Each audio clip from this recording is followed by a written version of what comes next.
Well, we have added a pair of binoculars to our Bibles. I trust you're not just hearing, but you're listening. You're not just looking, but you're seeing. You're not just tasting, but you're savoring.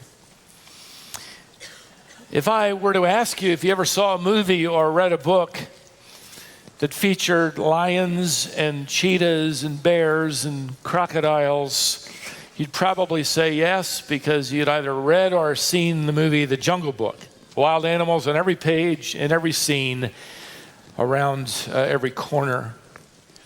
Nothing captures our fascination and curiosity and amazement like a good story involving especially wild animals, especially big wild animals. Just think King Kong and Jurassic World as illustrations, or something awe-inspiring about true or legendary tales of wild creatures.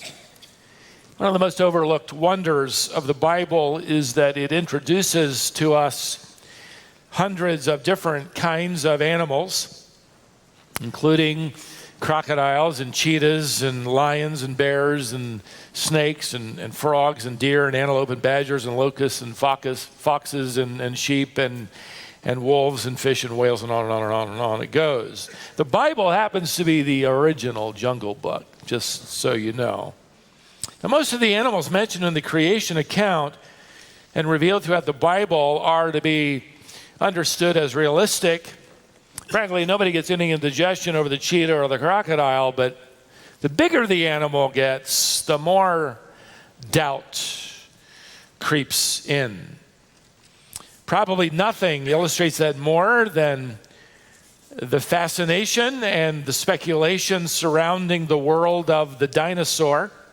In fact, the dinosaur is the evolutionist's favorite poster boy, used more than any other creature to indoctrinate generations of children and adults that the earth has to be millions of years old. The truth is, much of the mystery surrounding the reality of the dinosaur exists only because the biblical record has been abandoned. The Bible happens to be the history book of the universe. It tells us much of what happened. And if you take time to investigate, the only eyewitness account we have, the eyewitness being God, who, by the way, cannot lie, Titus chapter 1, verse 2. He's not making this up. He delivers the account of creation to Adam, passes it down from generation to generation, ultimately written down later by Moses under the direction of the Holy Spirit. According to the only eyewitness, God, the eyewitness of creation informs us that dinosaurs, as a part of every land creature, was created on the sixth day of creation week, topped off on that same day by the creation of a literal, historical, real, physical couple named Adam and Eve. All of that on the sixth day. And according to God's creation account, the world and the universe created on the previous 5 days were created to sustain the animal kingdom and the human race, which would come on the sixth day. In other words, the stars created and their light already supernaturally sped up to provide their light to Earth, although billions of light years away. Trees created according to the creation account in chapter 1 of Genesis, already bearing fruit, already carrying boughs filled with leaves, ready to eat. Grass, already rich and luxuriant, ready for the beasts of the earth to graze upon. Adam and Eve, by the way, created not as little embryos, or kept as little infants in some incubator, but immediately, physically created as adults, walking without practicing, talking without learning, worshiping immediately their Creator God. And by the way, if you have trouble with that creation account, you're going to have trouble when you get to the end of the book and you're given the description of the new creation, which I think we'll probably spend a little time talking about in the future at the end of this series. Now, everything changed when Adam and Eve sinned, rebelled against God.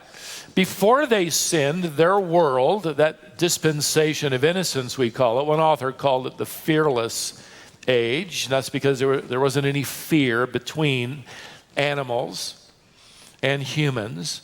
For one thing, the Bible tells us Adam and Eve and all the animals were originally herbivores.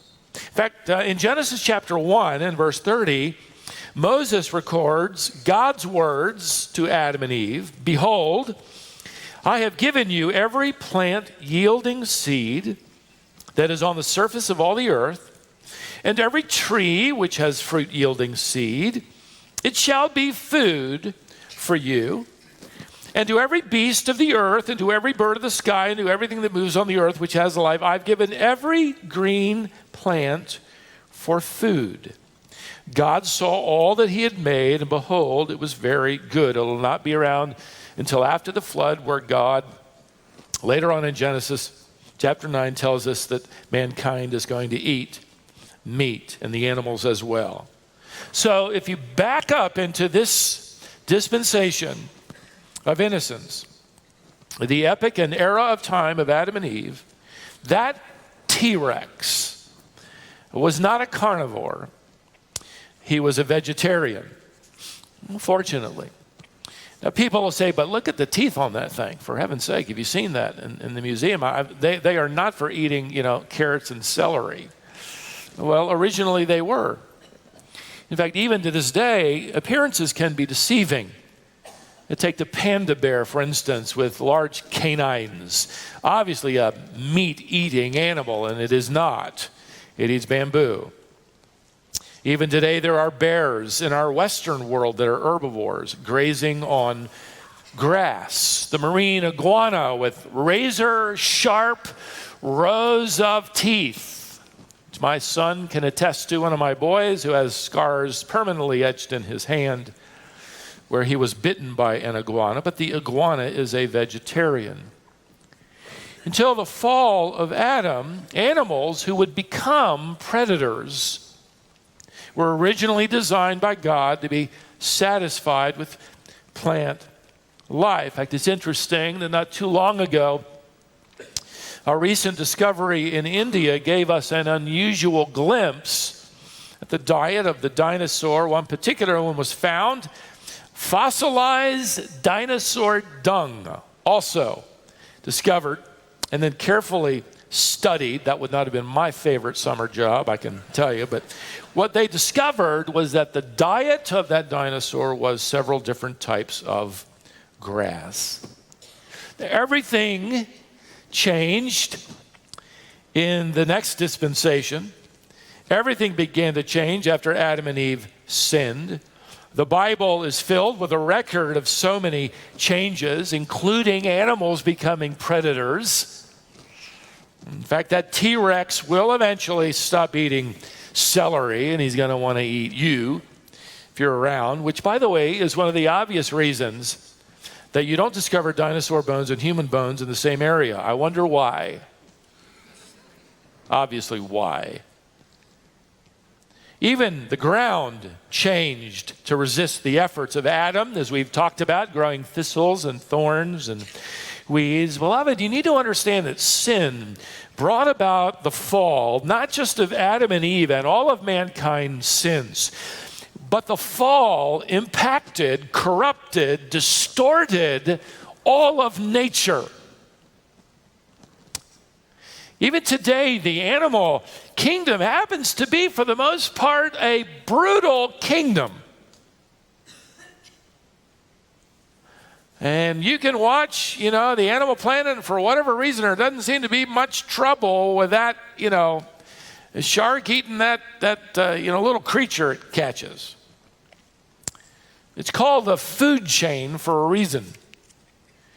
And until the predatory dinosaurs died out, Like so many other species, by the way, climactic changes following the flood, the dinosaur species that were taken by Noah on the ark, not two of every one of them, but two of the kinds of species.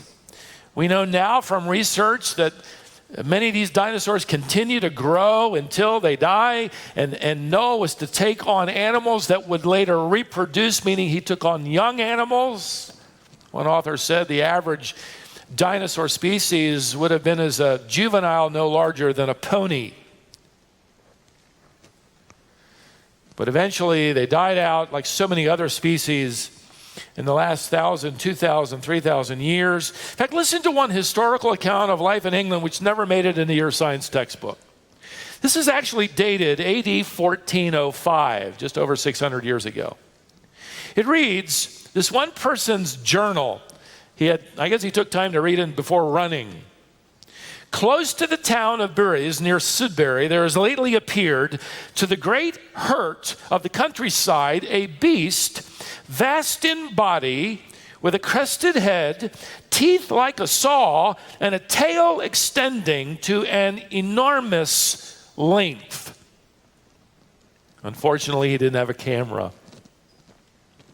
But ever since the fall of man, the bigger you are, the better you've got it on the food chain.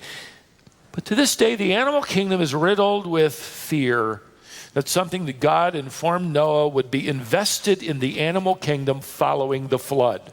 And in many ways, that's good. So that when you see that snake out in your backyard, for the most part, it will slither away from you and not toward you. It's afraid of you, which is a good thing. And we've got one living out in our backyard. It doesn't know it, but I'm afraid of it, and I'm not going to tell it. And I'm not going to tell you what I'm going to do if it gets too close to me. But I was out there yesterday, sitting on the back deck watching the birds, and it struck me, especially as I was studying this text, that they are very fearful creatures, always on high alert. Have you noticed that? They're looking around all the time. Then they take get a seed and fly away. I watched a thrush bathing in the bird bath, looking all around and then dipping its head down and looking up and all around. And why? Afraid that some bigger bird, some larger creature will take care of it. It'll be hurt or attacked. And then I walk out the door or I make a noise, and what do? Boom, they're gone. Terrified. Yesterday, one of those bigger birds flew into the bird feeder. It's a mockingbird. You know, feed birds, you know. That mockingbird, my wife and I call the bully of the bird feeder. It flies in, and all the bluebirds and the finches immediately scatter. In fact, I think they're out there watching and waiting for it. Whenever that hawk flies over that pasture behind us, I've watched those birds scatter at the sound of that hawk. I've watched that hawk swoop down and take a dove off a limb. It wasn't alert enough, and in its talons crush it to death. An attempt to cart it off for dinner. Why does even that contemporary phenomena take place? It didn't happen in the days of Adam and Eve. It happens now. Because according to the original Jungle Book, God's Word, it all tracks back to changes that occurred in nature and the animal kingdom because of the fall of man and the fall of nature along with him. Now, Paul writes this to the Roman believers: through one man sin entered the world, and death through sin. Notice carefully, Paul did not write through one man sin entered that one man. No. Through one man, sin entered the entire world. It impacted the entire world. It affected, it altered, it corrupted, it changed the world. Paul also writes further in chapter 8, the effects of sin, for the creation was subjected to futility. That word means it lost its original direction. It got altered, changed. And Paul adds of a future redemption, but creation itself also will be delivered from the bondage of deterioration into the glorious liberty of the children of God. In the meantime, Paul adds, we know that the whole creation groans. Imagine all of creation is groaning for that day of redemption. Groaning, agonizing. There's agony in creation now. There's fear and terror and pain. But there's coming a day of redemption, and he hints at the coming glory of the millennial kingdom, that 1,000-year reign of Christ on earth, and we reigning with him. And we'll look at that more in detail later. But let me show you what Isaiah describes about that coming kingdom. Listen to how during that 1,000-year kingdom yet to come, the animal world will revert back to the days of Eden, and the wolf will dwell with the lamb. Wolves usually eat lambs. No, they're going to live together. The leopard will lie down with the young goat. They're going to take a nap together. And the calf and the young lion will feed together. And the little boy will lead them. In other words, his pet might be in the kingdom a calf or maybe even a young lion. How great would that be? Notice, and the cow and the bear will graze. The lion will eat straw like an ox. It's going to go back to the days of the fearless age, for the earth will be full of the knowledge of the Lord. You know, the mystery and the heartburn that's in our world today only grows when you abandon this history book about where we came from, and even the dinosaurs, which I want to focus on. Because when you ignore this history book of the creation of all there is, and you begin to speculate, the dinosaurs, eventually evolved from amphibians. They came in from the water some 235 million years ago. We're guessing, by the way. And then they suddenly disappeared 65 million years ago. Now we're still guessing, by the way. In fact, we've lived long enough under the cloud of this current theory of origins known as the evolution of species through natural selection. In the late 1700s, early 1800s, there were other theories. Darwinianism wasn't the first, and by the way, it isn't going to be the last, because of now what we know that he didn't know.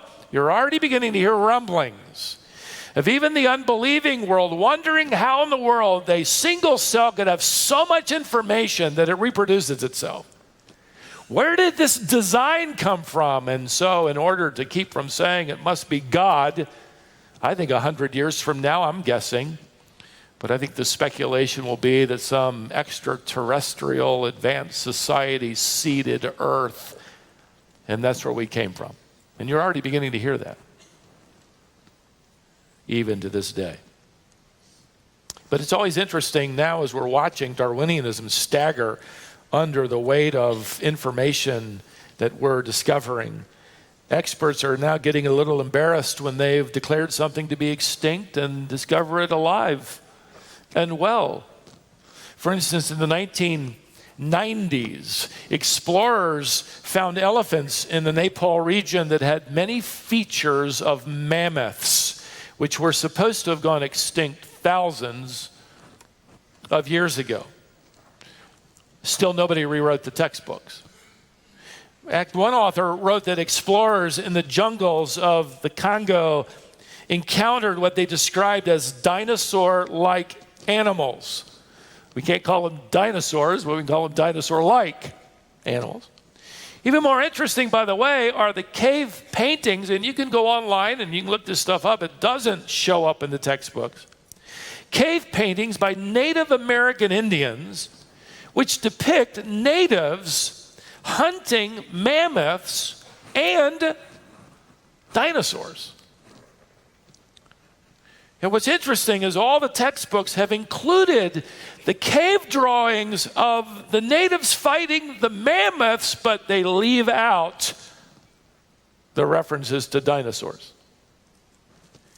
See, dinosaurs have to be millions of years old for evolutionary speculations as we know it today to remain intact. Are they really millions of years old? Well, once again, I love the discoveries that are taking place. Let me give you a current illustration. In the 21st century, in 2005, a team of scientists headed up by Mary Schweitzer and paleontologists published a paper. It was published, you can read it online, in which they described an unusual find. They found an upper leg bone, a femur of a T-Rex. And although the outer bone was completely fossilized, the interior region was somehow sealed off from fossilizing fluids. And inside that T-Rex femur were found intact blood vessels and red blood cells. You can imagine the paper produced, as I read, an uproar in the scientific community. And you can imagine why. The T-Rex was supposed to have disappeared 65 million years ago. And if it did disappear 65 million years ago, blood vessels and soft tissue would have long ago disintegrated. And by the way, I'm going to pull over for just a moment. And in my research for this study, I read this interesting comment that paleontology, which is the study of fossils, is politics with a shovel. In other words, they can uncover and study the same set of bones and come away with entirely different conclusions, most often based in large part on their predispositions and biases. Well, the scientific world immediately attacked Mary Schweitzer's conclusions. They said that the blood vessels were film created by bacteria, that bacterial residue created what only looked like red blood cells, and her findings were completely written off. But then in 2009, Mary Schweitzer and her team produced a new paper based on their most recent study of the bones of a duck-billed dinosaur. It's considered to be 80 million years extinct. And of course, it was, one of those proofs that, they're evolving from amphibians, so it still had the duck bill, poor thing. Eventually that would, fall off. But 80 million years old. And what they found were soft tissue structures in the bones, proteins, hemoglobin, and bone-forming cells that have a scientific name I cannot pronounce, so I just said bone-forming cells. This time, Mary Schweitzer and her team allowed, wisely, multiple independent laboratories to test their findings. And their discovery and claim of soft tissue was validated. And all of the textbooks are right now being rewritten. Oh no, not exactly. But these bones are not 80 million years old, but in step with this history book, more than likely no more than a few thousand years old or less. Now, and I want to get closer to my point. I'm going to finally come to the end of my introduction.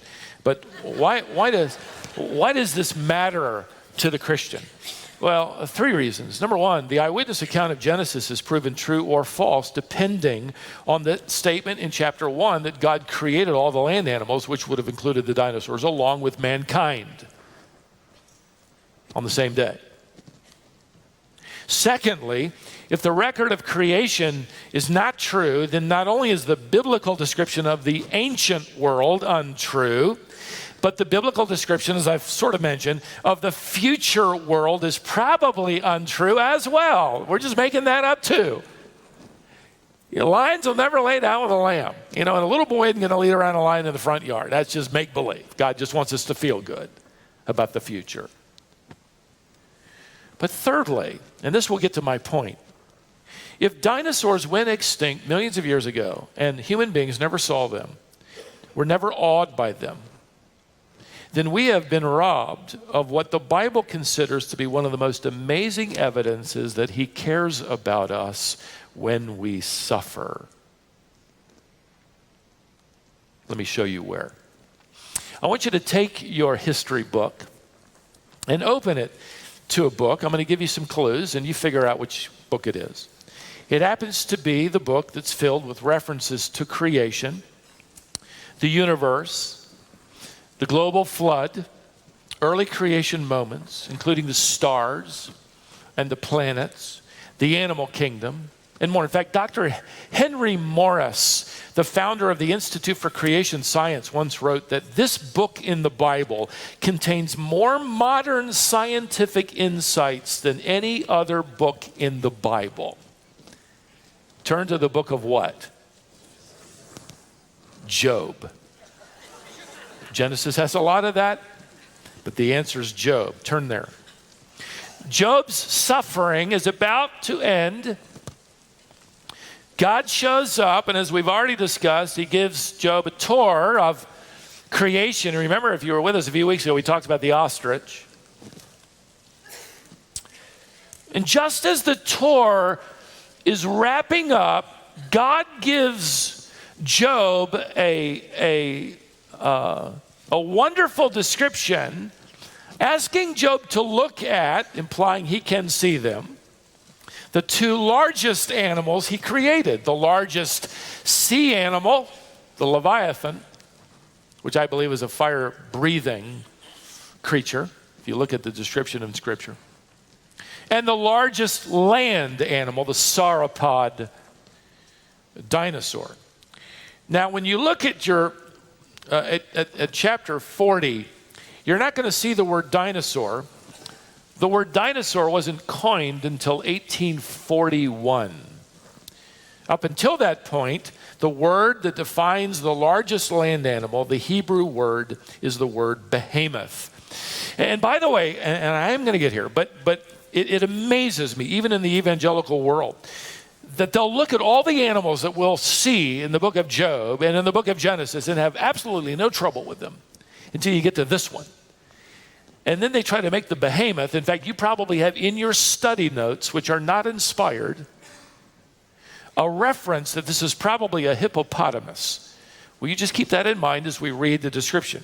Now, God says to Job in chapter 40 and verse 15, "Behold, now," you could render that, look now. By the way, this implies that Job can what? Job can see it, the behemoth.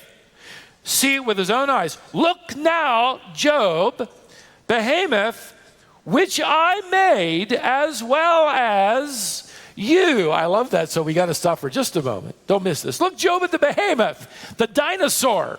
I made him as well as I made you.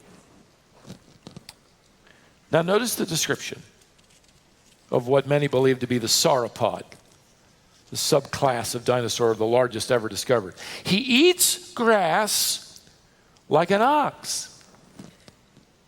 Behold now his strength in his loins and his power in the muscles of his belly.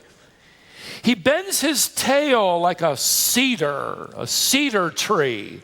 It's not a hippo. It's got a little twig. This is a cedar. By the way, that rules out the elephant as well, or the water buffalo, or whatever your uninspired study notes happen to say. The sinews of his thighs are knit together. His bones are tubes of bronze. His limbs are like bars of iron. He is the first of the ways of God. That doesn't mean he's the first animal created. That means he's the first in size. This is the first in rank. This is the largest land creature God ever created. And God is essentially saying to Job, I invented that creature. I conceived of that monstrous beast. I built into it amazing engineering dynamics, some of which I studied in my research this week that I don't have time to give to you, but it required enormous strength in its belly and its hind legs to be able to lift a head at the end of a 40-foot long neck, to lumber and move and not suffocate under the weight of its 90,000 pounds. I put this thing together. Job, I knew how to put that massive creature together, just like, here's the implication of God's words to Job. Here's your hope in mind. Just like I knew how to put together you and your life. You see, through this amazing demonstration, God is delivering a number of lessons. Let me give you two of them. First, mankind is frail and his abilities are unimpressive. I mean, in the presence of some massive creature like this, we're suddenly unimpressive. God is essentially putting Job in his place here. Job has been strutting around a bit. I demand that the Creator show up. I have some things to say to him, Job will say in his journal. Well, now in the presence of a 90,000-pound, 75-foot-long creature with a neck 40 feet long, try sticking out your chest. Suddenly you become very small and frail. These awesome creatures remind us of how small we are and how dependent we are on the providence of God and our trust in the provision of God who created this earth for our benefit and all these creatures for our amazement. This is a humbling moment for Job, and this is where we're drawn into to be humbled as well, that we think twice before we ever challenge the Creator who is capable of creating such a monstrosity. Secondly, lesson number 2, God is powerful and his plans are unstoppable. This is why at the end of the visual tour, look over at chapter 42 and verse 2, where Job says to God, I love this, I know you can do all things. Has he seen all things? No. Why is his confidence restored that God can do all things? Because he's looking at a 90,000-pound creature, that's why. I mean, if you can do that, you can probably do everything else. Notice further, and no purposes of yours can be thwarted. God, you are not only powerful, but your purposes are unstoppable, as if to say, Lord, if that dinosaur can't get in your way, nothing probably can. I suppose you can take care of my life too.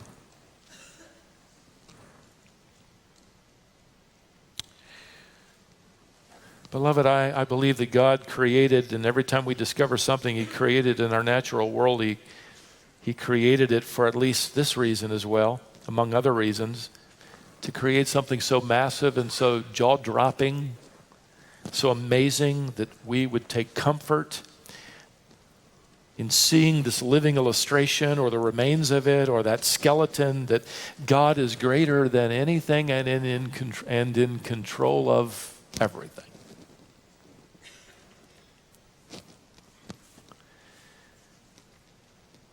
During this series, many of you have sent articles to me and devotional clippings, and I appreciate that, and I add it to my study, and I read all of it, by the way.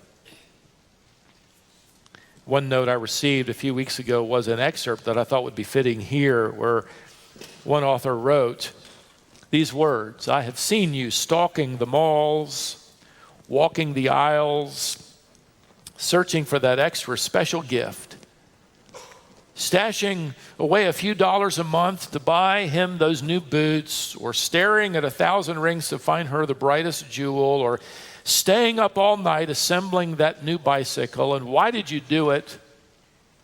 So that the eyes would pop and the jaw would drop, and to hear those words, you did that for me.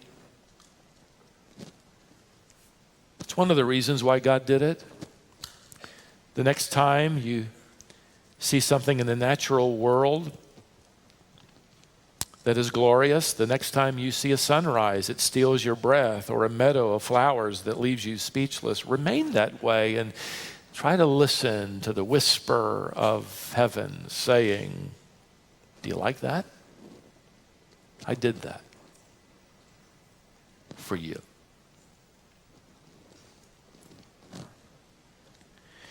According to God's history book of creation, it was given to us so that we would marvel at it and study it, these natural wonders, these enormous creatures, this world, that we would cultivate it and benefit from it and be sustained by it. And oh yes, don't miss this, to be awed by it. And to give then to our Creator the highest compliment we can think of. Lord, wow, you did that. You designed that for me to see. And then, like Job, during days of deep valleys and uncertainty, return to your Creator with a greater sense of trust and deeper confidence as you marvel at creation and with fresh insight bow before your Creator.